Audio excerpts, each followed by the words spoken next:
Hey, I thought this was kind of cool, so I figured I'd shoot a quick video. So we're gonna switch into our OS drivers folder. Do a list there. So these are the one-page relocatable binaries that are fairly new to C64 OS, and I've been converting various bits of code into drivers. So there's actually quite a few in here right now.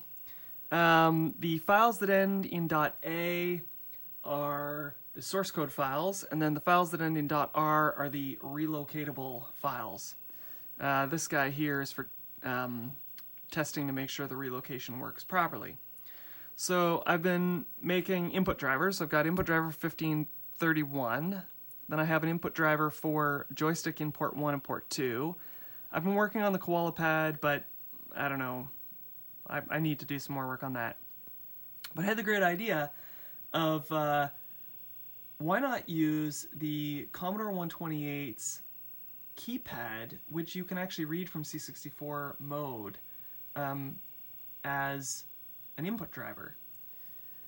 So I've done that, and I'm just going to boot into C64 OS now.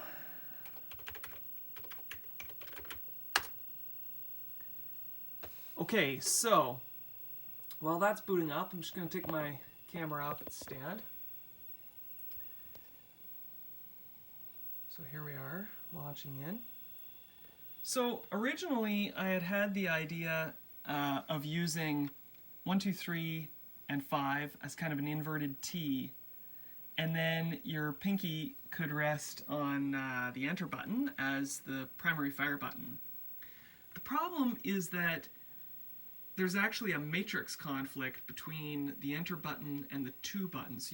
You can't use them together at the same time, which is problematic because you can't push enter to make a selection and then push down to drag your selection down.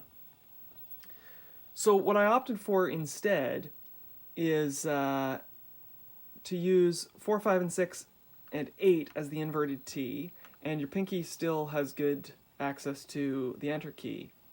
Now, as it happens, there's also a matrix scanning conflict, but in this case it's between 4 and 6, which are left and right, and you don't ever need to use left and right at the same time, so that doesn't seem to be a problem.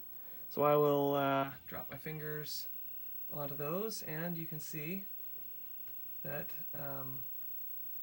I can move the cursor around using the cursor key, using the keyboard. Drag a selection. Isn't that great?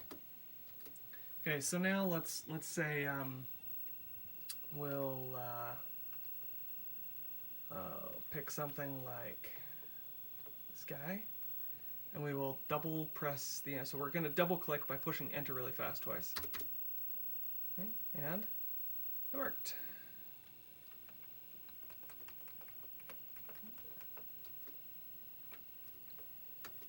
Now, precision is not as good. The acceleration code, I actually use the exact same acceleration code as for the digital joystick, because it's almost identical, right? You basically have 5 digital buttons. So we'll launch chess. See where chess is. Got a cool new logo for chess. It's pretty cool. Okay, and we can, for example, so holding these buttons here, we can drag up the progress bar, or the status bar. And come down here, click a piece, move it, or we can actually drag the piece, drop it on the board. Alright, pretty awesome. Thanks for watching.